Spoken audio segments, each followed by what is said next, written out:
tó dàbọ̀. Mo mọ̀ pé tó dàbọ̀. Ọlọ́run mi, mo mọ̀ pé tó dàbọ̀.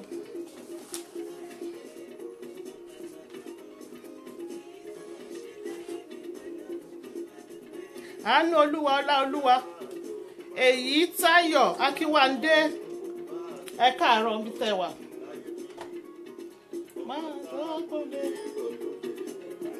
Alágbára, straight to the point, ẹ̀yin admin mi Lára Babárìndé, Kẹ́mi Ayọ̀adé, Gazelle Olúwatóyìn Ọmọlọ́lá, Ṣótọ̀mí Òjó, Grace Ajíbíkẹ́, Àánú Olúwa, ọlá Olúwa, Adenix Fábáyọ̀, Abídèmí Karim, Ramat Ṣọpẹ́jú Fowórà, Adéṣọlá Bọ́lájí, Ògúndípẹ̀, Ìdẹ̀ra Olúwa, Àdúní Àdé, Mọ́rẹ́níkejì Ọlátòkunbọ̀, Tèmi Táyọ̀, Ferajin, Yétúndé Aníṣe, ẹ̀yin tèmi gbogbo yín pátá ẹ káàbọ̀ sórí ètò Elizabeth Ajayi.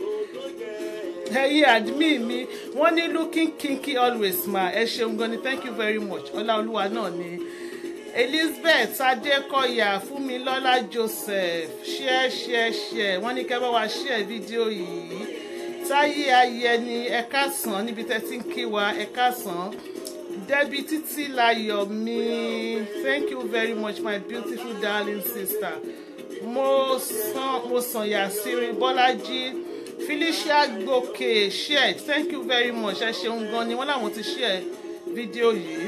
Bùkọ́lá Ògún, ẹ káàbọ̀ sórí ètò. Yóò ṣe o bàbá. Ẹ ṣé yìí Táyọ̀ Akínwándé, Àánú Olúwọlá lọ́wọ́n ti share fídíò yìí, ẹ ṣeun gan ni ẹ̀yin sisters mi, ẹ̀yin PPP, my people, my personal persons, thank you very much. Tinúọlá Làwá Òjọlọ, ẹ ṣeun gan ni wọ́n ní beautiful sister, thank you very much. Gbogbo wa náà lájọ beautiful. Debbie Títílayọ̀mí ẹlẹ́ ti share fídíò yìí, ẹ ṣeun gan ni. Simiat Adérónkẹ́ Bádéró, my beautiful sister, ẹ kúrọ̀lẹ́, ẹ ṣeun gan ni. Olúwakẹ́mi Àjàní, ẹ ṣeun gan ni. Yétúndé Aníṣe shared, thank you very much. Bukky Vida Divina, my designer name sister, wọ́n ti kalẹ̀ sórí ètò. Ẹ káàbọ̀ sórí ètò yìí. Ṣótọ̀mí Òjó Grace shared. Bọ́lá Florence Yíren Chineka, ẹ káàbọ̀ sórí ètò. Wọ́n láwọn náà ti share fídíò yìí. Jolly Crown, ẹ ti bá mi share, thank you. Abdulrasheed Ajeni Fuja, Adékúnlé Adédèjì, Elizabeth Adékọ̀yà, wọ́n láwọn ti shared already, thank you very much. Mọ́rẹ́níkejì Ọlátòkunbọ̀, Tèmi Táyọ̀, share. Lọ́ra B Square, ẹ káàbọ̀ sórí ètò. Àǹtí Ayọ̀ tí wọ́n pretty, mo ní ẹ káàbọ̀ sórí ètò. Babátúndé Nas, brother mi, ẹ kú ọjọ́ mẹ́ta, ẹ káàbọ̀ sórí ètò. Táyé Ayẹni, wọ́n láwọn ti share fídíò. Ẹ bá mi share fídíò yìí ká dúró de àwọn èèyàn díẹ̀ kan wọlé sí i. We're only like 90, 88, 90 lórí ètò nísìnyìí, so mo máa dúró ká pé bíi 100 or more. Olórí Bukky Jayéọlá, ẹ kúrọ̀lẹ́. J Akins, ẹ káàbọ̀. Ọlá mọ̀dà, ọlá ìyá, bẹ́ẹ̀ ni o, ẹ káàbọ̀ sórí ètò yìí. Dánú Olúwa wa, orúkọ rẹ̀ ti níyìn tó. Olúwa wa. Ọmọ Bùkọ́lá Ọláníyì Ọmọṣọlá náà ti share fídíò yìí. Queen Ajinde Bọ́láńlé Fọláṣadé, fine mama, thank you very much. Louise Ezekiel, my beautiful sister, ẹ káàbọ̀ sórí ètò. I'm back from work. Ẹ káàbọ̀, báwo ni iṣẹ́ o? Folúkẹ́ Esther, ẹ ṣeun gan ni, ẹ káàbọ̀ sórí ètò yìí. Ẹ má bínú. Olúrántí Ọ̀nàdípẹ̀ Adémọ́lá JP, ẹ ṣeun gan ni. Elizabeth Ajayi, ẹ ṣeun gan ni. Francis Nayo Ẹ̀sánwà, ẹ káàbọ̀ sórí ètò. Fúnmi Babájídé, my beautiful sister, ẹ kú ọjọ́ mẹ́ta, ẹ káàbọ̀ sórí ètò. Bintu Àpáta, I met you online today, thank you very much my darling sister. Bẹ́ẹ̀ ni o, ẹ bá mi lórí line lẹ́ni. Thanks for the love, ẹ ṣeun gan ni. ọ̀rọ̀ mi ò gbẹ́jọ́ wẹ́wẹ́ kí n ṣá máa dúpẹ́ ló tán àti pé 100 mo ń dúró Olúfúnkẹ́ Karim ẹ kú ọjọ́ mẹ́ta sísítà mi ẹ káàbọ̀ sórí ètò Ibrahim Iyọlá ẹ káàbọ̀ sórí ètò thank you very much thanks for the compliments ẹ ṣeun gan ni ẹ káàbọ̀ sórí ètò 102 òkè a máa tó bẹ̀rẹ̀ ètò náà ẹ mọ̀ pé mo máa fẹ́ dúró ka pé bíi 100 kí n tó bẹ̀rẹ̀ 101 102 ó dára Jehovah ó dára gbogbo ènìyàn sọ pé ó dára Jehovah Vini ọmọ ìyá Jésù Bámidélé káàbọ̀ sórí ètò Fọláṣadé Adéọlá Arógunrẹ́ Dámilọ́lá Adébáyọ̀ Jolly Crown Joshua Ọláníran Adékẹ́mi Bílẹ̀wú Ìbídùn Mòye Àbú Àmírà Olóyè ẹ káàbọ̀ sórí ètò ẹ ṣeun gan ni ẹ̀yin tèmi olórí Búkì Jayéọlá my beautiful gorgeous sister ẹ káàbọ̀ sórí ètò yìí Fèyíṣayọ̀ Dáramọ́lá thank you very much my darling sister ẹ káàbọ̀ sórí ètò Kẹ́hìndé Ọlábísí Ṣówùmí ẹ káàbọ̀ sórí ètò ẹ ṣeun Jolly Crown ẹ káàbọ̀ we are over 100 mo ti gbọ́ ẹ ṣe ẹ ṣeun gan ni wọ́n ní 116 Adédoyin wọ́n ní 116 120 ẹ ṣe a máa bẹ̀rẹ̀ mi ní waste time yín wọ́n bá mi kà á ni ẹ̀yin gẹ́gẹ́ bí akànìyàn Síbi Yẹmí ẹ káàbọ̀ always on point thank you my darling sister ẹ ṣeun gan ni Miriam Ajala you are always very cheerful to listen to thank you very much my beautiful sister ẹ ṣeun gan ni ẹ̀yin tèmi my PPP my beautiful people Júmi Mọ̀ṣẹ́bọ́lá tán you are late today ma 10 minutes péré ni now ẹ má bínú Alẹ́ Adéníkẹ́ Àyìnkẹ́ Kẹ́hìndé Ọlábísí Ṣówùmí we are 125 ó dá a máa bẹ̀rẹ̀ ṣé pé mo ní Jésù ní bàbá ìbá má ṣe pé mo ní Jésù ní bàbá o ogun ayé ìbá borí mi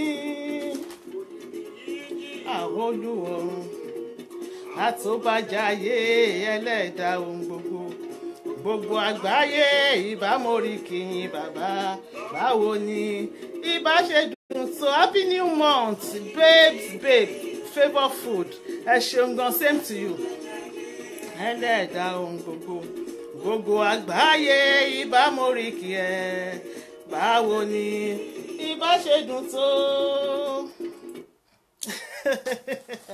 ẹ̀yin tèmi ẹ̀yin beautiful people Dúpẹ́ Àṣepéré Akínífẹ̀sí Bernard 129 ẹ̀tẹ̀tẹ̀ pé 133 dancing here Kẹ́hìndé Ọlábísí Ṣówùmí ẹ̀kú ijó ọ̀rọ̀ jígólò yìí náà ni olórí Búkì Jayéọlá wọ́n ní ọ̀rọ̀ jígólò yìí náà ni bẹ́ẹ̀ ni o ó ga tọ̀ ká tó bẹ̀rẹ̀ ohunkóhun àmì nígbà yín lákòókò torí èèyàn kan ti accuse mi lẹ́ẹ̀kan wọ́n ní mo late lónìí ẹ má bínú 10 minutes náà mo fi late so mi nígbà yín ní àkókò mi ní waste time yín rárá ẹ jẹ́ ká kọ́kọ́ fi lórí ètò yìí ẹ ti mọ ìṣe gẹ́gẹ́ bí ìṣe wa a máa ń kọ́kọ́ fi tolúwa síwájú ẹ rí pé ijó Jésù la bá wọlé bẹ́ẹ̀ ni ijó Olúwa ni nítorí pé kí ni àlọ́nà míì lẹ́yìn Olúwa àlókè míì lẹ́yìn ọ̀run òun ló ṣọ́ wa lọ tó tún wá ṣọ́ wa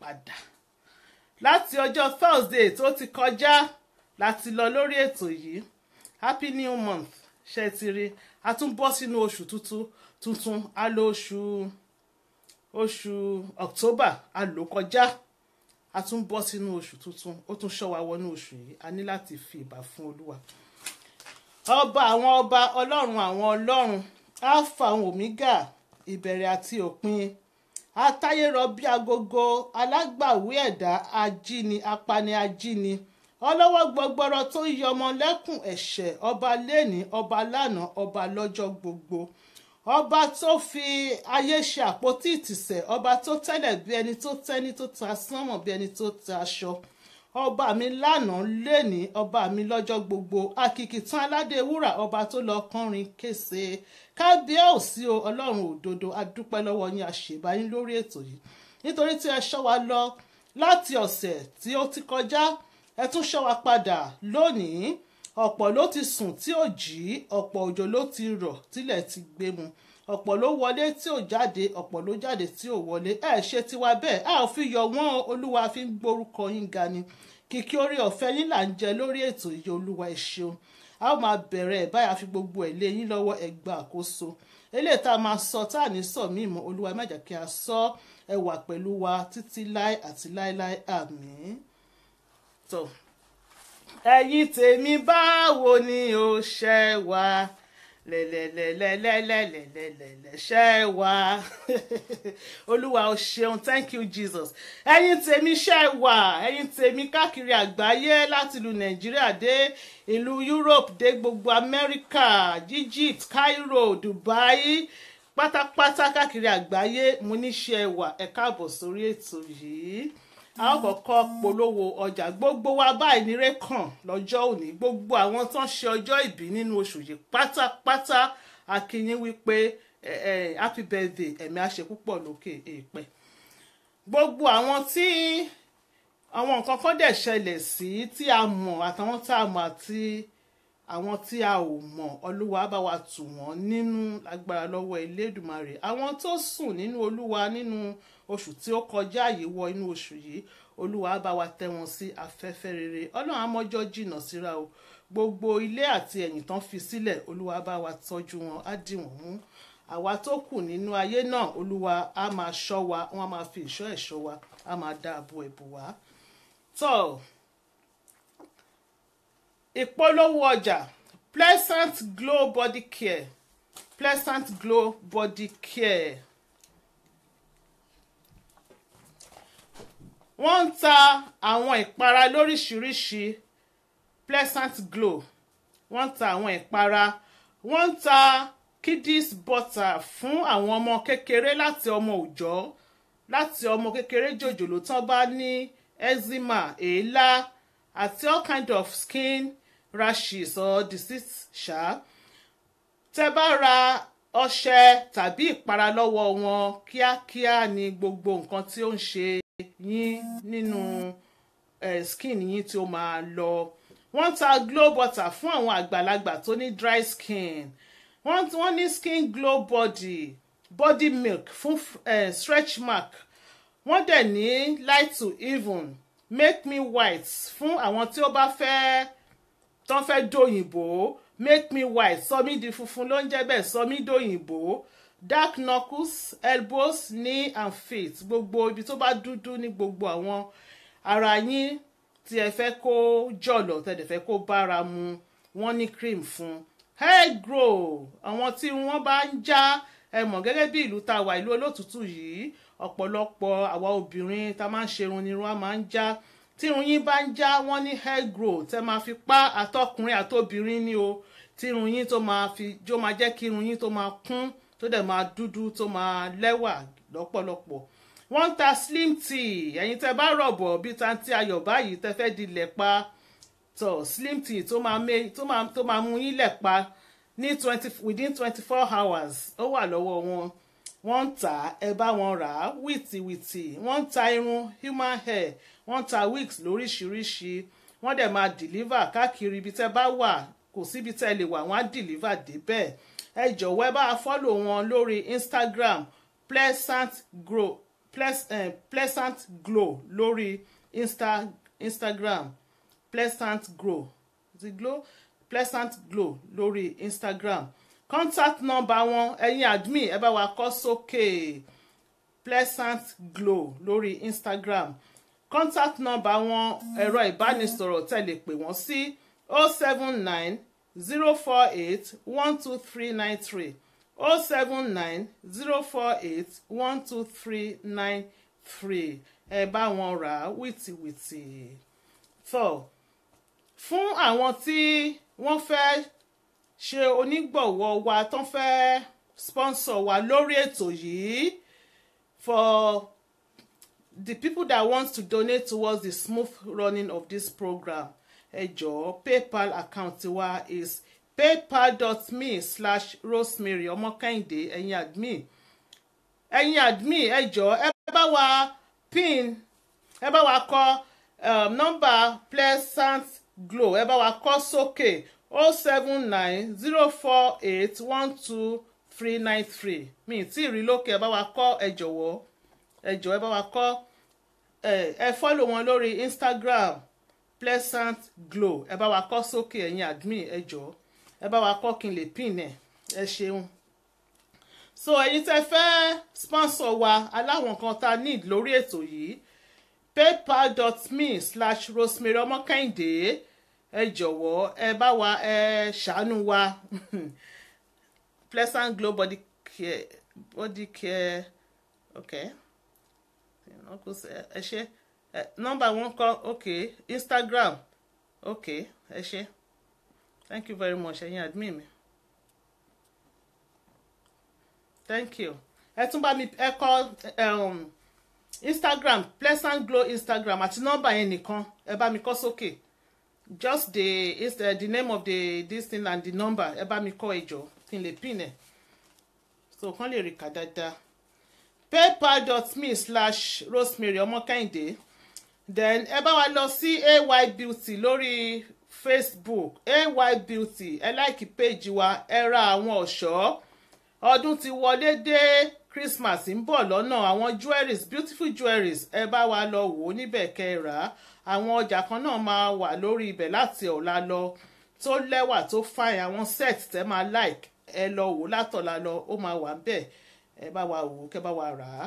YouTube channel is straight to the point with Ayonuga straight to the point with Ayonuga lórí YouTube tẹ́ bá miss àwọn shows wa kan àbáwọn videos tẹ́ ẹ̀ tí wò tẹ́ dẹ̀ fẹ́ wò tẹ́ fẹ́ fi jẹ̀gbádùn ara yín ẹ lọ sórí YouTube ẹ search fún straight to the point with Ayonuga ẹ like ẹ share ẹ leave comment kẹ́ subscribe fún channel wa ẹ ṣeun gan ni nọ́mbà tẹ́ máa pè sí tẹ́ máa bá wa dá sí ètò tòní 074-175-91830 074-175-91830 admin ẹ kọ sí òkè káwọn èèyàn kan lè rí ẹ ṣeun gan ni. a máa bẹ̀rẹ̀ ètò náà nísìnyìí ètò tó ládùn tó lárinrin ni tó ní mẹ́ńtọ̀ tó ta yẹ́rìyẹ́rì lẹ́nu tó tún lọ́mọ rí gan pàápàá tẹ́ bá ń gbọ́ ṣókí lọ́bẹ̀ oge òun ló ń jẹ́ bẹ́ẹ̀ eléyìí kò ń ṣe kò sí àmì fàágùn lórí ẹ̀ pápápá ni short story irú àwọn story tí máa like láti gbà kò gbà mí lákòókò láti edit ẹ̀ kò gbà mí lákòókò tábà dẹ̀ tún máa sọ nísìnyí ṣókí ni tábà ti sọ tán ẹ bá wa pè wọlé ẹ bá wa gba àwọn tán fẹ́ advice ẹ máa bá wa gbà wọ́n ní ìyànjú. àǹtí kan náà pè mí wọ́n ní àǹtí Ayọ̀ mo ní wọ́n ní àwọn jẹ́ ọmọ ọdún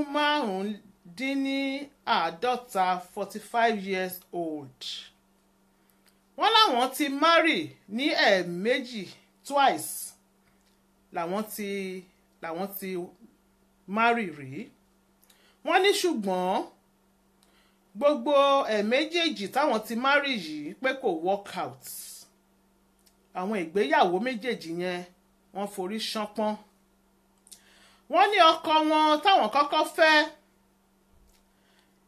wọ́n ní àwọn fẹ́ra àwọn ríra àwọn fẹ́ràn ara wọn àwọn dẹ̀ fẹ́ra wọn wọ́n ní ṣùgbọ́n kò pẹ́ wọ́n láwọn jọ wá wọ́n láwọn jọ àwọn pàdé ní US àwọn fẹ́ra àwọn kò dẹ̀ work out wọ́n ní kò pẹ́ rárá ìgbéyàwó yẹn ó forí ṣánpọ́n wọ́n ní lẹ́yìn èyí àwọn wá lọ sí ìlú Nàìjíríà wọ́n ní nígbà táwọn dé ìlú Nàìjíríà àwọn ṣeré lọ ní o wọ́n nígbà táwọn débẹ̀ wọ́n láwọn pàdé ọmọkùnrin kan wọ́n láwọn bẹ̀rẹ̀ eré ìfẹ́ àwọn fẹ́ràn ẹ̀ àwọn sì nígbàgbọ́ wípé ó fẹ́ràn àwọn lọ́pọ̀lọpọ̀ wọ́n ní nígbà tó pẹ́ wọ́n láwọn mú wá sí ìlú Amẹ́ríkà wọ́n láwọn dẹ̀ jọ ń gbé àwọn jọ ṣèyàwó àwọn jọ ń gbé gẹ́gẹ́ bí ọkọ àti ìyàwó. wọ́n láwọn wá ní ọ̀rẹ́ kan, ọ̀rẹ́ ọkùnrin táwọn ti jọ wà tipẹ́tipẹ́ láti iléèwé, old friend àwọn. wọ́n láwọn àti ọ̀rẹ́ àwọn yìí àwọn máa ń sọ̀rọ̀, àwọn máa ń ṣeré. wọ́n ní ọkùnrin ni, wọ́n ní ṣùgbọ́n kò sí nǹkan kan láàrin àwọn àti ọ̀rẹ́ àwọn. wọ́n ní ṣàdédé lọ́kọ àwọn bẹ̀rẹ̀ sí ní accuse àwọn wípé nǹkan kan ń ṣẹlẹ̀ láàrin àwọn àti ọ̀rẹ́ àwọn yìí. wọ́n láwọn dẹ̀ ṣàlàyé wípé kò sí nǹkan kan, ọ̀rẹ́ lásán ni àwọn dẹ̀ ti mọ́ra láti ilé ìwé. wọ́n lọ́kọ àwọn, wọ́n ní kò gbà sáwọn lẹ́nu, kò gba àwọn gbọ́. wọ́n ní nígbà tó pẹ́ ó lóun gbọ́ pé àwọn àti ọ̀rẹ́ àwọn yìí pé àwọn jọ ń bára sùn. wọ́n ní ìjà yìí pọ̀ tó bẹ́ẹ̀ gẹ́ tó jẹ́ wípé àwọn ní láti fira sílẹ̀, wọ́n ní láti kọra ìgbéyàwó yẹn, ó tún forí ṣánpọ́n ní sáìdì ibẹ̀ yẹn.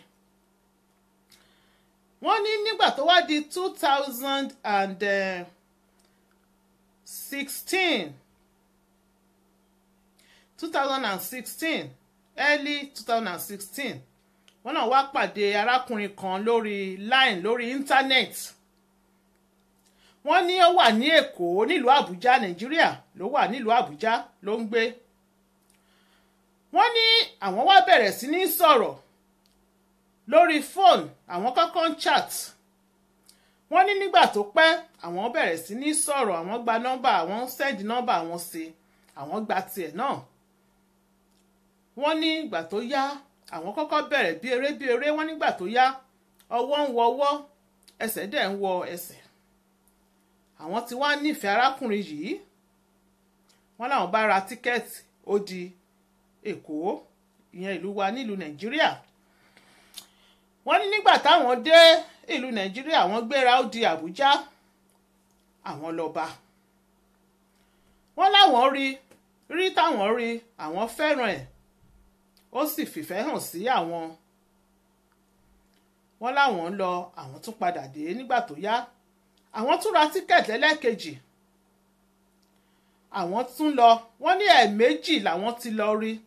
àwọn dẹ̀ tún múra ní December, oṣù méjì kí la wà ní November.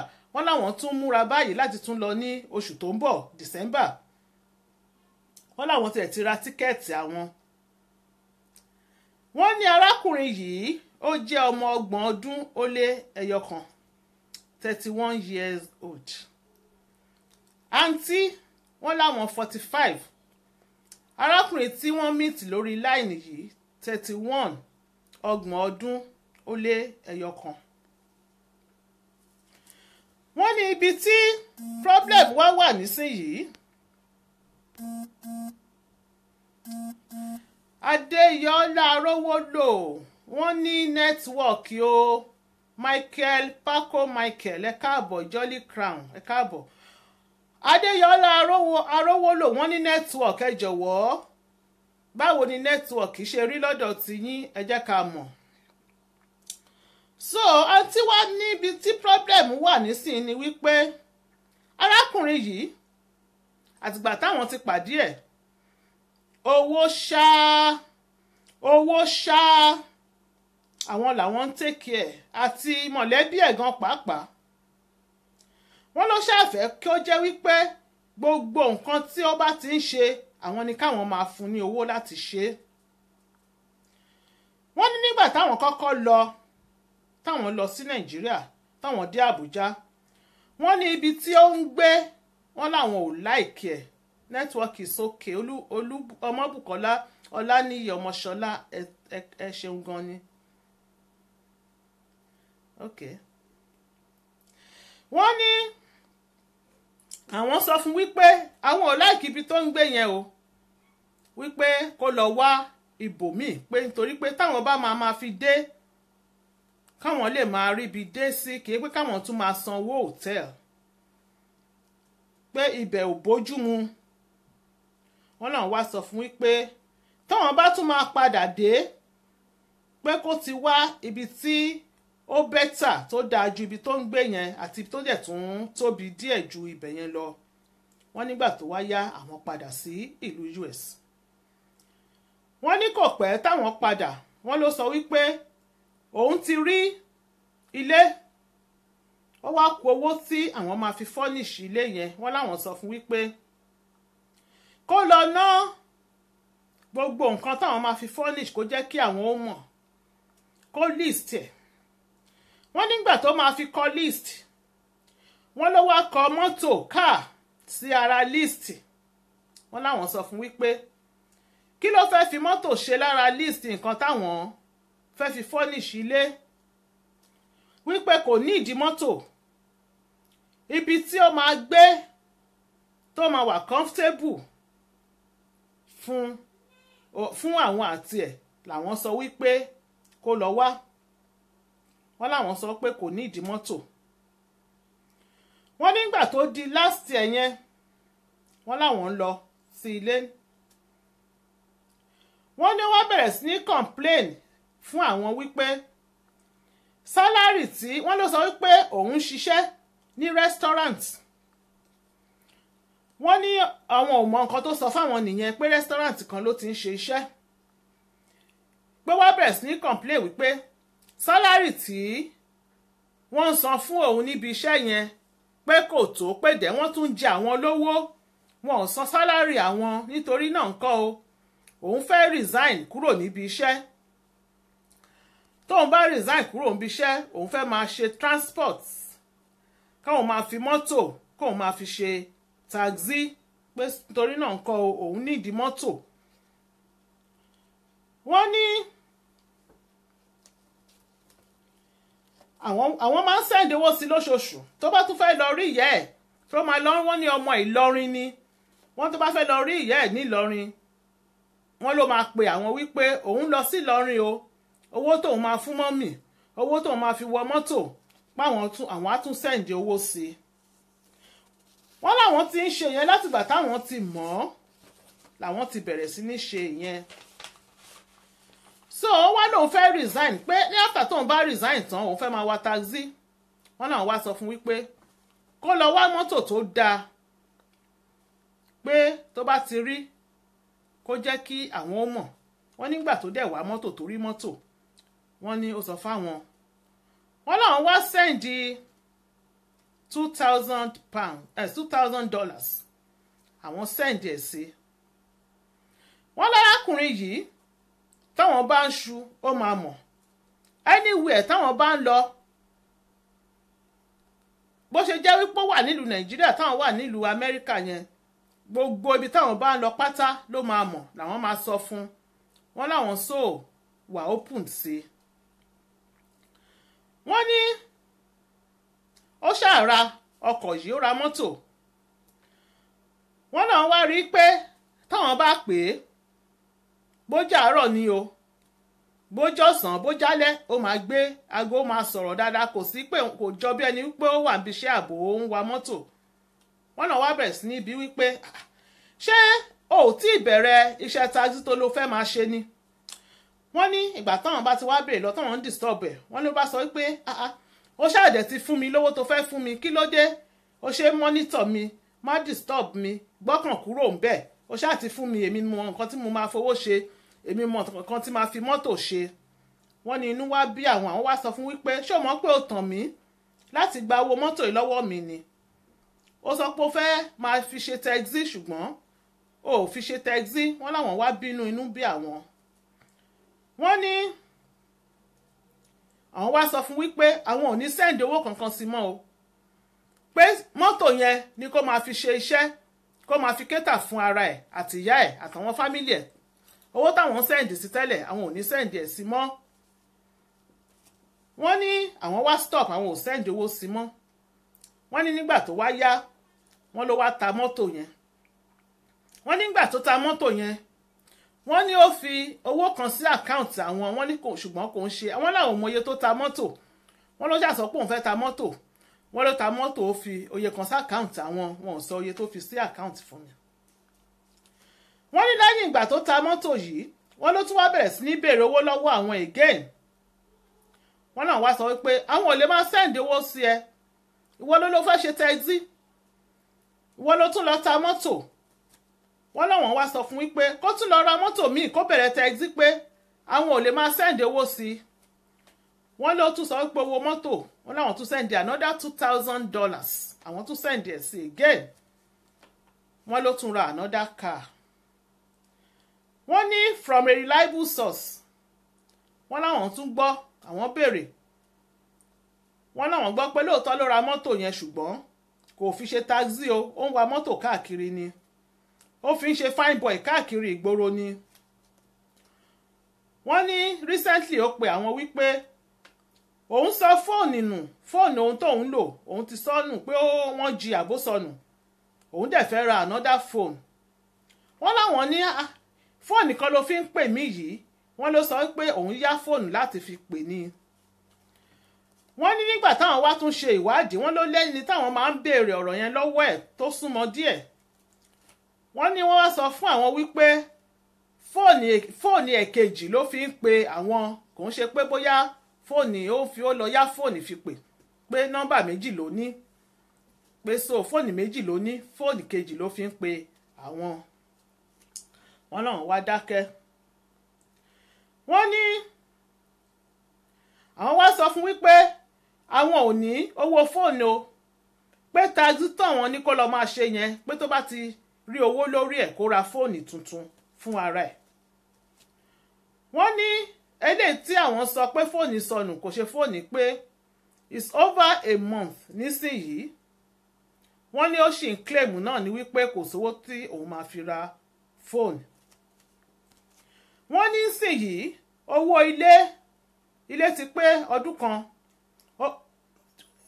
wọ́n ní owó ilé máa due very soon next year early next year owó ilé máa due wọ́n ní ó dẹ̀ máa expect àwọn wọ́n ní it's over $1,000 táwọn send táwọn fi san owó ilé wọ́n ní ó máa expect nísìn pé káwọn send owó ilé míì tówó ilé yẹn bá due wọ́n náà wọ́n fẹ́ lọ rí ní December àwọn dẹ̀ ti sọ wípé táwọn bá ti lọ táwọn bá ti dé àwọn máa process bó ṣe máa wá síbí báyìí wọ́n ní ṣùgbọ́n àwọn ò trust ẹ̀ wọ́n láwọn ò trust ẹ̀ wọ́n lé ẹ̀rù wá ń ba àwọn wípé ṣé táwọn bá mú wá síbí báyìí ṣé kò ní wá di liability sí àwọn lọ́rùn kí ni káwọn ó ṣe wọ́n ní ex àwọn tó sọ wípé tó kọ àwọn sílẹ̀ tó sọ pé àwọn ń fẹ́ old friend àwọn yẹn wọ́n ló ń bẹ àwọn padà wípé káwọn ó parí ìjà káwọn jọ padà wọ́n láwọn sọ wípé ó ti court bọ̀ wá ṣọ̀rẹ́ pé mọ́sọ̀ ó bú àwọn ó sọ fún àwọn wípé aṣẹ́wó ni àwọn wọ́n ní kò sórúkọ tí ò pe àwọn tán wọ́n ní sọ àwọn wá ń wò ó nísìn wọ́n ló wá ń bẹ àwọn padà láàrin ex àwọn yìí àtẹni tó wà lẹ́kọ̀ọ́ yìí àwọn wá wò pé kí ni káwọn ṣe láàrin ibẹ̀ yẹn pé ọkàn àwọn ò tiẹ̀ fẹ́ ex àwọn yẹn padà mọ́ torí èébú tí ó bú àwọn ó ti pọ̀ jù pé then kò dẹ̀ trust àwọn pé kò sí trust níbẹ̀ rárá wọ́n ní àwọn tí àwọn ṣe wà yìí o àwọn ti ń súnmọ́ menopause pé because wọ́n tiẹ̀ ti sọ fáwọn lọ hospital doctor àwọn gbogbo bó ṣe ń ṣe àwọn àtàwọn symptoms kankan táwọn ń rí àwọn ò dẹ̀ tí ì bímọ marriage kìíní marriage kejì kò sọmọ ń bẹ̀ àwọn dẹ̀ ti ní miscarriage ní ẹ̀ẹ̀mejì ní first marriage àwọn wọ́n ní sọ ọ̀rọ̀ ara àwọn ń sìn ó tojú sún àwọn ò mọ ibi tó yẹ kí àwọn ó yà sí àwọn wá wò wípé kí àwọn ó pe àǹtí Ayọ̀ káwọn tiẹ̀ gbọ́ advice lẹ́nu àwọn ọ̀jọ̀gbọ́n tó wà lórí ètò kò jẹ́ bó ṣe jẹ́ ẹ̀yin èèyàn mi àǹtí wà lórí bí mo ṣe fẹ́ bẹ̀rẹ̀ mo ti pè wọ́n pé mo ti fẹ́ gun orí ètò àwọn náà dẹ̀ sọ pé àwọn ti bọ́ síbẹ̀ so ẹ bá wa advice wọn nọ́mbà tẹ́ máa pè sí àti pè lẹ́ẹ̀kan admin 074-175-91830 that woman has a big problem why must she go for that small boy gold digger Princess Olúrọ̀ Ẹdún ẹ ṣeun gan ni. Kẹ́mi Ayọ̀adé she needs to freeze her egg o ẹ bá wa ṣàlàyé The guy in Nigeria is definitely not an option. Olumide Akinola. 2 4 8. Hello. Hello, ẹ káalẹ́ mà o. Ẹ káalẹ́ mà. Ẹ bá wa yí device yín sísàlẹ̀ ká lè gbọ́ yín dáadáa. Yín sàlẹ̀ pátápátá. Ẹ bá wa yí volume yín sàlẹ̀ pátápátá ẹ jọ̀ọ́ ká lè gbọ́ yín dáadáa mà. Okay ma. Ẹ jọ̀ọ́ mà ká ló ń sọ̀rọ̀ láti bolẹ̀ tí ń pè wá. Ṣé ti bẹ́tà London láti sọ̀rọ̀? Yes ma. Ẹ bá wa dá sí. Bẹ́ẹ̀ni ma, Bíọ́dún ló ń sọ̀rọ̀ láti London. Àǹtí Very Bíọ́dún. firstly, àǹtí yẹn ó yẹ kí wọ́n ní tó bá kọjú sí ẹ kó o ta, tó bá kàn sí ẹ kó ta, tó bá kù wọn kò tó lu ààrẹ ẹ pa. Ṣẹlọ́rọ̀ tó wà nílẹ̀ yìí wọn tiẹ̀ nídìí àti gbé wá sórí ètò rárá. Ó ti yé yín in the sense pé oríṣiríṣi nǹkan tá à ń rí ní Nàìjíríà ń sìn, especially relationship from people from abroad and Nigeria. Láàárín àgbàlagbà tọmọdé kò lè work rárá ni. So ti yé yín èmi ò bá advice wọn kọ́ padà lọ bá ex wọn tọ́jú lọ dáadáa yẹn because ọmọ kékeré yẹn ó fẹ́ gbá wọn ni ìyẹn kẹ̀ ti ṣọ́ọ̀dù ó dẹ̀ máa gbá wọn àfomisọ̀ wọn lọ́wọ́ ni so kọ́ máa lọ pa sán lọ́nà méjì bí ò bá ní kọ́ padà sọ́dọ̀ sófìyẹ yín ọ̀dọ̀ first ex wọn yẹn kò jẹ́ bó ti jẹ́ mà. Sister mi, God bless you. Ẹ ṣeun gan ni. Yẹn ó dàbọ̀. Yes. Hello. Hello. Ẹ má bínú ó ti kọ́ tó. Ẹ tún bá wa pè o. How can a 45 years old 7 4 0 5. Hello. Hello, Uncle. Hello, sir. Ẹ ká lọ sà. Àwa òkè ẹjọ́ ta ló ń sọ̀rọ̀ láti wọlé tí ń pè Yeah. wá. Mr. Balogun ló sọ̀rọ̀ láti London. Mr. Balogun mo káàbọ̀ sà. Ẹ ṣẹ̀ṣẹ̀ bá dá sí. Sherry, simple advice èmi àfọ́n àǹtí yẹn. Ṣé ń gbọ́ mi? Mo ń gbọ́ sà. Wọ́n ní ẹtí jẹ́ òde bá ló máa ń pèrè lọ́kùnrin. Ẹtí kan bá dẹ̀ ṣẹlẹ̀ sí kòkó gbọ́. Ṣẹ́jẹ́ ti rántí ayọ̀. Bẹ́ẹ̀ni. Advice táwọn tá à ń gbọ́ tá a jẹ́ pé kò ṣẹlẹ̀ sí láwọn ní advice wa.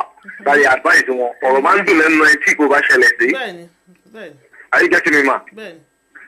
Ṣé my only advice fún àǹtí yẹn ni pé my own view pé wọn bá ní kán consider man tí wọ́n fẹ́ tẹ́lẹ̀ yẹn. Ṣé ń gbọ́ mi? À ń gbọ́ sà.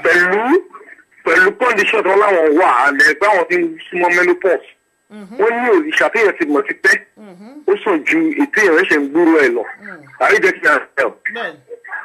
Tó bá jẹ́ pé àǹtí yẹn ṣe rí kò sẹ́ ajá má rẹ̀ kò sí. Téèyàn bá dẹ̀ wà advice mi àtọ̀ fáńsì ẹ̀ ni pé téèyàn bá ti marry nípa ọ̀rẹ́ lọ́kùnrin ó lójú ọkùnrin tó lè gbà mọ́ra. Èèyàn máa ń fi limit ṣe lọ́rẹ̀ ọkùnrin àbí téèyàn máa lọ́rẹ̀ obìnrin téèyàn bá ti marry. Ṣẹ́gẹ̀tì mi mo fẹ́ rí pé mistake kan táwọn náà ṣe ń gbà yẹn nìyẹn. Closeness ọkùnrin àtobìnrin kò dá téèyàn bá ti wà legally married. Tàtẹ̀ bá put forth yẹn lé wọn ló bọ̀ ní advice tèmi fún wọn pé kí wọ́n go for man tó wà lamẹ́ríkà yẹn.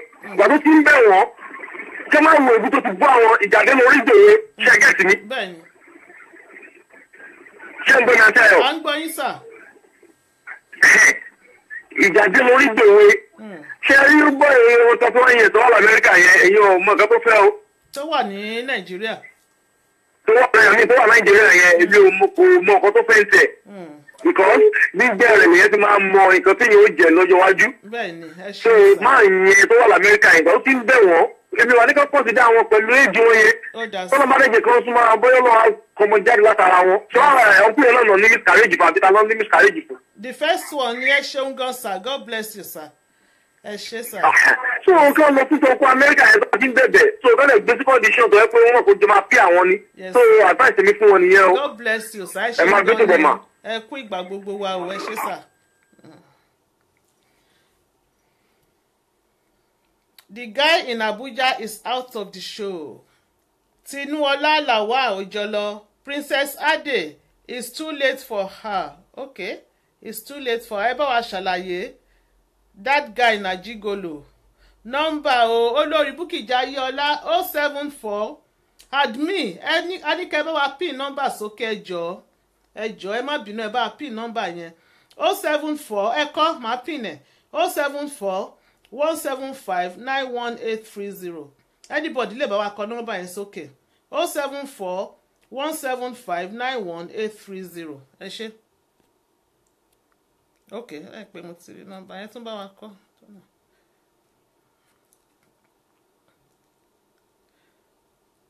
ẹ bá wa pè wọlé ẹni tó ń pè lẹ́ẹ̀kan o ẹ má bínú ẹ bá wa advise àǹtí wa wọ́n wà lórí ètò. 7 4 4 8 8 4 6 2. hello. hello. Hello. hello ma o ẹ kálẹ́ ma. Hello ma. yes ma ẹjọ́ ta ló ń Dàpọ̀ sọ̀rọ̀. láti Belfast ma. ta ló ń pè. Ẹ kú iṣẹ́ ma. Hello. ta ló ń pè wá mà. Dàpọ̀ láti Belfast ẹ káàbọ̀ mà ẹ bá wa dá sí. ma. yes.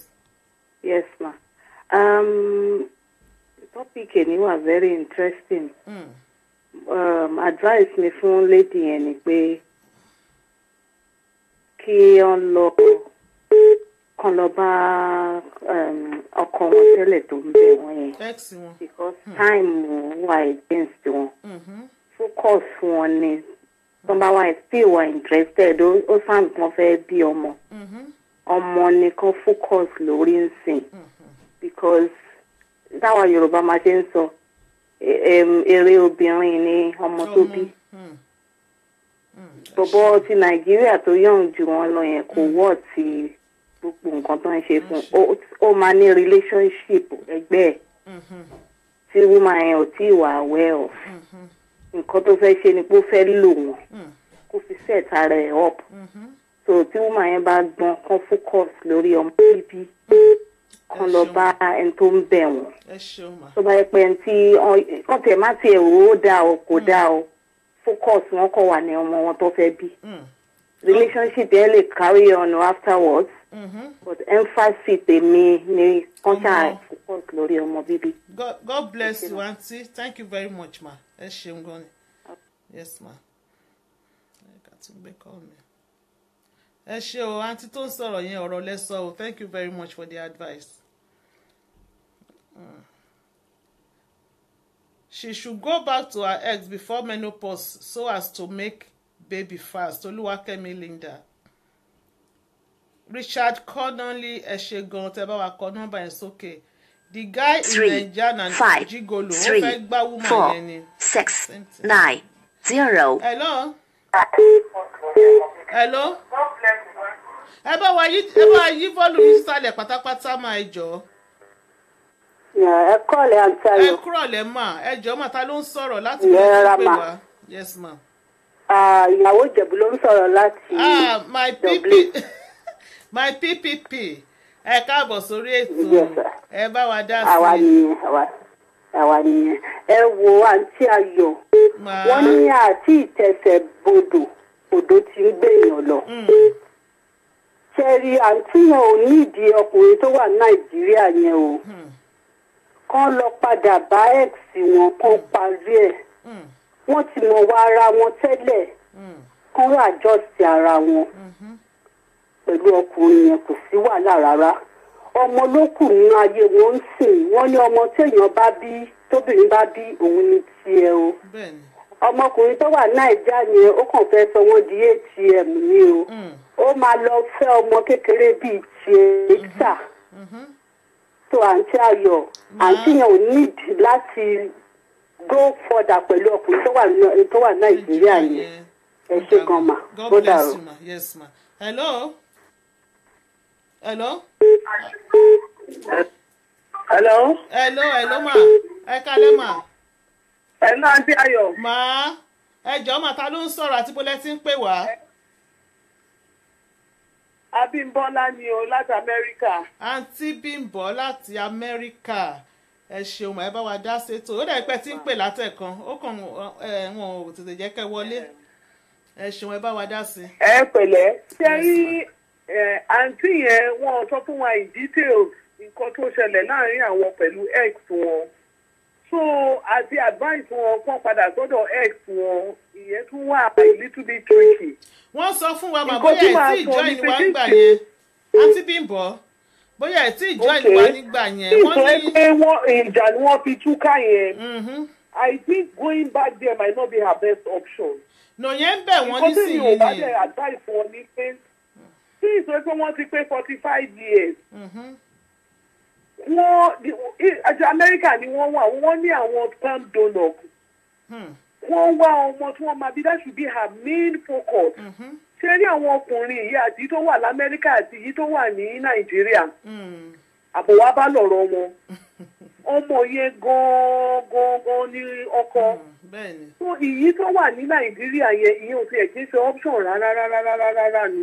Gold digger ni. At the end of the day, problem tó máa cause fún obìnrin yẹn ó ju ti x wọn yẹn lọ. So kó tiẹ̀ pààyàn ti sẹ́gbẹ̀ẹ́ kan. Wọ́n fèsì ọ̀rọ̀ ọmọ bíbí through IVF o, sperm donor, whatever, anyhow, any which way tó máa fi lọ́mọ yẹn. Ìyẹn gan ni primary focus wọn. Àwọn ìyókù yẹn tó bá yá wọn máa rọ́ọ̀kù tèmi. Ẹ ṣeun gan ma. God bless you ma, ẹ ṣeun ma. Aunty Bimbo, thank you, God bless you. Ó dàbọ̀. Yes ma. Hello. Hello. Hello. Àgbọ́ yín rárá o. Hello. Ẹ má bínú, àgbọ́ yín ó ti cut. Ẹ tún pè wá padà. A ní 2 minutes láti sọ̀kalẹ̀ lórí ètò. Ẹni tó bá fẹ́ pè kẹ́pẹ́ wọlé pápápá. Abọ́sẹ̀dé Ṣónibárẹ́, please tell her that the guy in Nigeria is just a spender of hard-earned money. It's so obvious. How can a man be asking for money all the time? Fúnmiláyọ̀, ta ló sọ yẹn náà? Abọ́sẹ̀dé Ṣónibárẹ́, okay. Fúnmiláyọ̀ bet, please let her pray for God direction, but to be sincere, the guy in Nigeria is totally out of it. Thank you, ma. A máa gbé call kan sí tẹ́ bá fẹ́ pè ẹ pé a máa gbé call kan sí ká tó sọ̀kalẹ̀. 0, 7, 4, 6. Hello. Hello, Aunty Ayọ̀. Ma, ẹ kalẹ́ ma. Ẹ kalẹ́ mà. Ẹ jọ̀ọ́ ta ló ń sọ̀rọ̀ àti bólẹ̀ tí ń pè wá ma. Ẹ bá wa yí volume ọ̀dọ̀ yín yẹn sísàlẹ̀ dáadáa ẹ jọ̀ọ́ ká lè gbọ́ yín. Hello ma. Hello. Hello ma. Hello, Aunty Ayọ̀. Ma, ẹ jọ̀ọ́ ta ló ń sọ̀rọ̀ àti bólẹ̀ tí ń pè wá. Kẹ́mi ló ń sọ̀rọ̀ láti London. Aunty Kẹ́mi láti London, ẹ bá wa sọ̀rọ̀ pápápá 1 minute. Ẹ bá wa dá sí ma. Nǹkan tèmi kàn fẹ́. À ń gbọ́ yín. Nǹkan tí mo kàn fẹ́ sọ ni pé ọkùnrin tó wà ní. Hello. À ń gbọ́ yín, ẹ máa sọ̀rọ̀ yín lọ, à ń gbọ́ yín. À ń gbọ́ yín mà. Mo ní ẹni tó wà ní Nàìjíríà yẹn, ó kàn try láti lò wọ́n ni. Hello. Ó dẹ̀ ń pé kò sí, ó dẹ̀ ń pé network ọ̀dọ̀ yín yẹn bad gan ni mà. Ẹ má bínú, ó ti cut. Ó ti cut. Tọ́ ẹ ká máa round up, tí call bá wọlé bá ṣe round up yẹn à á gbé, tí ò bá dẹ̀ sí call à á parí ètò. Ẹ̀yin tèmi ẹ ṣeun gan ni. Bí gẹ́gẹ́ mo ṣe sọ fún yín lẹ́ẹ̀kan, àǹtí wà lórí ètò wọn ń gbọ́ yín. Inú mi dẹ̀ dùn, ṣókí lọ́bẹ̀ oge ní story wọn. Advice tí lóòótọ́ ni bọ̀dá Mr. Balógun tó ń sọ lẹ́ẹ̀kan. Tó pé Mr. Balógun ló sọ bẹ́ẹ̀ wípé ẹni tọ́rọ̀ bá ń dùn tó ń ṣẹlẹ̀ sí lọ́wọ́lọ́wọ́ wọn ò kí lè ronú straight. 7, 3, 4. Hello. Hello, Aunty Ayọ̀. Ma, ẹ káàsán ma o. Yes ma. Ẹjọ́ ta ló ń sọ̀rọ̀ àti bọ́lẹ̀ tí ń pè wá. Ẹ káàsán ma. Ẹjọ́ alájà títí láti Amẹ́ríkà ni. Alájà títí láti Amẹ́ríkà. Àtẹ̀rí àǹtí yẹn. Yes. Owó tí wọ́n ń sẹ́ndì sí bàbá yẹn lẹ́kọ̀ọ́ gan. Ó tó ṣe ìpìtúrò l'Amẹ́ríkà. Ọ̀rẹ́ wọn tó jẹ́ best friend wọn yẹn kàn bá sọ̀rọ̀ kó ṣe stamp donor fún wọn tó bá fẹ́ bí ọmọ. Tó bá lọ láwọn fẹ́ bọ̀ yẹn lẹ́kọ̀ọ́ tó kiri gbogbo owó sí lórí tí time tick lọ lórí wọn. Eventually wọ́n máa lose lọ́nà méjì, wọ́n máa lose owó. Nǹkan tó ti torí ẹ̀ ń fún owó náà, Ọlọ́run jẹ́ kó gẹ̀ẹ́tì ẹ̀ níbẹ̀. So tó bá lè bọ́ rẹ̀ wọn sọ̀rọ̀, kán take advantage modern medicine. Àbí kán wá stamp donor tó bá dáa. Kán lọ ṣe ìvítù. Àbí kán freeze the egg wọn tó bá dé the right man tó fẹ́ bá ṣe. Kán máa kówó fún ọmọ kan lẹ́kọ̀ọ́ yẹn. It's just like a dangerous game. It's just like walking at the edge of a razor blade. Ex wọn tó ń bẹ̀ wọ́n kọ́. ex wọn tó ń bẹ̀ wọ́n ń kọ́ mà torí ex Ṣé tó bá lè padà sọ́dọ̀ X wọn? Àbí kán ní káwọn àti X wọn jọ lọ ṣe ìlú tó nǹkan tí wọ́n ti mọ̀ yẹn àgbàlagbà nìyẹn. Ọmọ kékeré wọ́n máa fi wọ́n ṣe ẹ̀yẹ sábà ti pè wọ́n fún ìwò jẹ́ pé má gà ní jàre. Ó fowó ránṣẹ́ sí láti Amẹ́ríkà ní ìgbẹ́ lówó ló ń pè é. Láti wọn náwó fún ọmọ kékeré ní ìlú rẹ̀gbẹ̀rí. Ṣé kẹ́tà ń ṣe ìgàn ṣé kò ní rí? Ilé wọn báwọn ẹ̀rọ ti ṣe rówó wọn torí sábà tó máa ń fowó ránṣẹ́ sáwọn ọkùnrin. Ẹ̀rọ Ọlọ́run máa ń bà mí. Àbí àwọn ní mí ni. Àbáwọn làwọn obìnrin mí ni. Ẹ ṣeun ma, God bless you. Akíkẹ́ lójó lẹ́rùn kókò máa fún yàn ní 5,000 6,000. Owó tó ń fún ọmọkùnrin ẹ̀ tó bá kójọ gan wá fi ṣèlú tó. Ìkọ́ tó ń wá gan ayọ̀jọ́ àbíkọ́ lọ fún ìwé ẹ̀dùn wọn. Yes, Sórí ìdìbò máa ti wálé rẹ̀ gbogbo yẹn ni. God bless you. Ọkàn wo ìpè táìmù wa ní straight to the point nígbà míì ni. Ìkọ́ tẹ̀rù. Ẹ ṣeun ma, God bless you. Yes ma. Ká gbé kọ́ yìí. Ọ̀dà ilé la máa fi ṣe last call tá a máa gbé lálẹ́. Hello?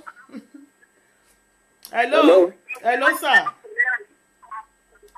Hello sir, ẹjọ́ ta ló ń sọ̀rọ̀? Ẹ bá wa yí fọ́ọ̀lù mi sálẹ̀ pátápátá. Àti bó lẹ ti ń pè wá sá o. Àti Switzerland ni o. Yes sir. Ẹjọ́ ta ló ń sọ̀rọ̀? Kí lorúkọ yín? Oyè ló ń sọ̀rọ̀ láti Switzerland. Ọ̀nkù Oyè láti Switzerland. Ẹ bá wa dá sí sà. À ń gbọ́ yín sà, ẹ bá wa dá sí. Ṣé ń gbọ́ mi? Bẹ́ẹ̀ ni à ń gbọ́ yín. À ń gbọ́ yín o.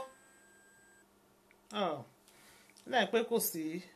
Tọ́ ẹ ṣeun ẹ̀yin èèyàn mi àròjọ musolókun ọjọ́ tire bíi àná gbogbo ẹ̀yin tẹ́ wá pátápátá lórí ètò yìí lálẹ́ ẹ bá wa share fídíò yìí ẹ jọ̀ọ́ ẹ máa bá wa share lọ ẹ bá wa share kò ń ṣe fún àǹfààní ẹni tí ó mú story wá nìkan bẹ́ẹ̀ fún àǹfààní gbogbo èèyàn ni àwọn míì wà tó jẹ́ wípé wọ́n wà ní this same situation pẹ̀lú eléyìí tí yìí wà táwọn náà need advice ẹ jọ̀wọ́ ẹ bá wa share fídíò yìí fún àwọn èèyàn káwọn èèyàn náà kán lè jẹ àǹfààní.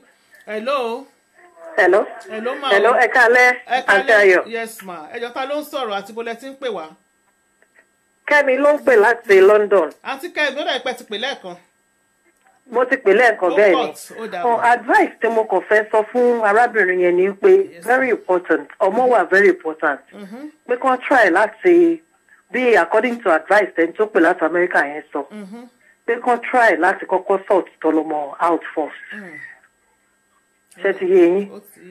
Then after that wọ́n lè wá continue pẹ̀lú the man in America but tí tó wà Nigeria yẹn is just trying to use the woman kò ready láti ṣe anything ó kàn use woman yẹn ni nǹkan tẹ́ni ní láti sọ ni. God bless you ma ẹ ṣeun gan ma. All right. Thank you very much. Thank you. Yes ma jẹ́ kí n pa fóònù yẹn so that call mi ò ní tún máa wọlé mọ́.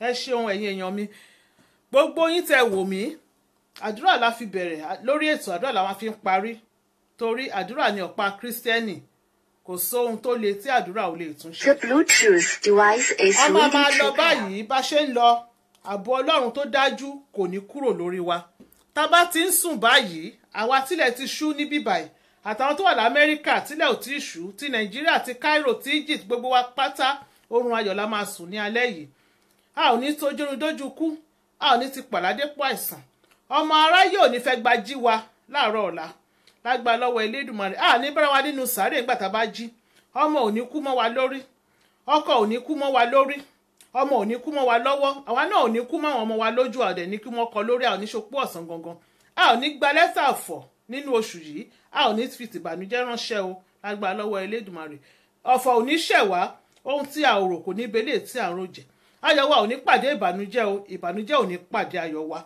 ẹ ṣeun gan ni ẹ̀yin tèmi inú wa máa dùn lágbára lọ́wọ́ Elédùmarè ànírógun ìbànújẹ́ iṣẹ́ wa ò ní dìṣẹ́ mọ́ wa lọ́wọ́ lágbára Ọlọ́run gbogbo ẹni tó ń wá aya á rí aya rere ẹni tó ń wá ọkọ á rí ọkọ rere ẹni tó ń wá ọmọ Ọlọ́run lọ́jọ́ ìní tó dáná lóhùn á bá wa dá wọn lóhùn lágbára lọ́wọ́ Elédùmarè gbogbo àwọn tó ń wá fọkànbalẹ̀ nílùú òyìnbó yẹn tó ń jẹ́ ìwé ìgbélùú Olúwa ṣìwé ìrántí kàn wọ́n lágbára lọ́wọ́ Elédùmarè gbogbo wa pátá a ò ní ṣubú dànù a ò ní tí a ò ní ṣá ojú ò ní tì wá lágbára lọ́wọ́ Elédùmarè aṣọ yìí wa ò ní fàya ẹ ṣeun ẹ̀yin tèmi ẹ ṣeun gan ni ní ọjọ́ Thursday tó ń bọ̀ bákan náà 6 o'clock UK time ètò tí a máa mú wá kódà èmi gan mi lè wait àwọn story kan wà tó jẹ́ pé mo máa sọ fún yín wípé mi ì lè wait láti ṣe story yẹn story tó ń bọ̀ lọ́jọ́ Thursday tó ń bọ̀ yìí mi ì lè wait ní story yẹn nítorí pé kí ni ó ládùn ó lárinrin ó ní mental ó ta yẹ́rìyẹ́rì lẹ́nu ó tún wá lọ́mọ rí gan pàápàá ẹ pàdé mi